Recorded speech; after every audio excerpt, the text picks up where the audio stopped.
নমস্কার তৈরি করে নেব। 1 কাপ মটর ডালকে আমি ভিজিয়ে রেখেছিলাম 3-4 ঘন্টা, তারপরে একটু নুন দিয়ে বেটে নিয়েছি, আর কিছু কিন্তু এর মধ্যে দিইনি। কড়াতে সর্ষের তেল গরম করতে বসিয়ে দিয়েছিলাম। যে ডাল বাটাটা তৈরি করলাম সেটাকে কিন্তু আমরা ছোট ছোট বড়ার আকারে ভেজে নেব।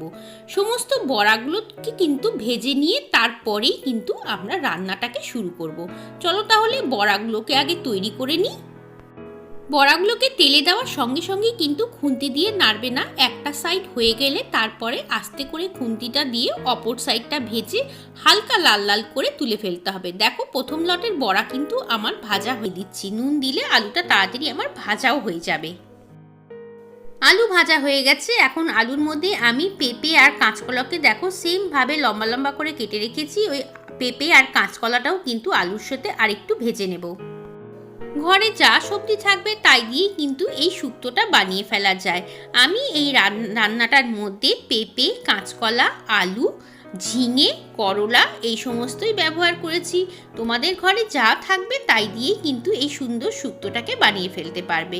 আমি দেখো সমস্ত সবজিগুলোকে কিন্তু একটু ভেজে নিচ্ছি, আর আমি কিন্তু একবারে কখনোই সব সবজি কিন্তু দিইনি। এখন আমি কেটে রাখা ঝিঙেগুলোকে দিয়ে দিচ্ছি। ঝিঙে যেহেতু প্রথমে দিলে গলে যাবে, সেই জন্য কিন্তু আমি একটু পরে দিলাম ঝিঙেটা। সবজিগুলো ভাজার সময় আমি সামান্য একটু নুনও দিয়ে দিলাম, আর দিয়ে দিচ্ছি 1 থেকে 1.5 চামচের মতো চিনি।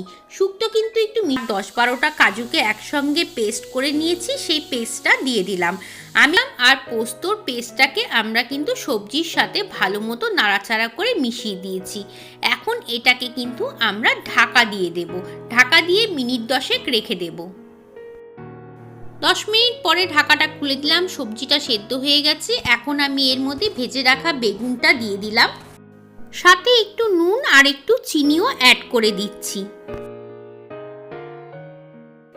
দেখো এখানে আমরা প্রথমে যে মশলাটাকে ড্রাই রোস্ট করেছিলাম সেইটা কিন্তু গুঁড়ো করে নিয়েছি। সেই শুক্তোর মশলাটা কিন্তু অবশ্যই এই শুক্তোর মধ্যে দেবে, তাহলে দেখবে শুক্তোর টেস্টটা অনেক বেড়ে যাবে। আর শুক্তোর মশলাটা অ্যাড করার পরেই কিন্তু শুক্তোটা থেকে খুব সুন্দর একটা গন্ধ বেরোচ্ছে। অবশ্যই মশলাটা তৈরি করে তারপরে কিন্তু তোমরা শুক্তোটা রান্না করার জন্য প্রস্তুতি নিও। আর এই মশলাটা যদি একবার তৈরি করে রেখে দাও তাহলে যে কোনো শুক্তোতে কিন্তু তোমরা এই মশলাটা দিতে পারবে।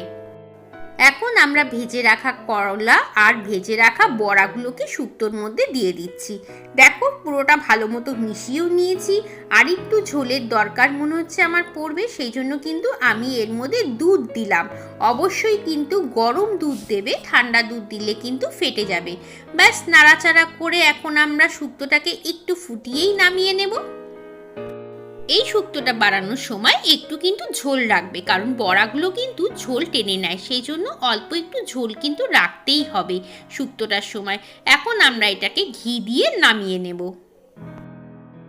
এই দেখো স্পেশাল মশলা দিয়ে শুক্তো কিন্তু আমাদের একদম রেডি।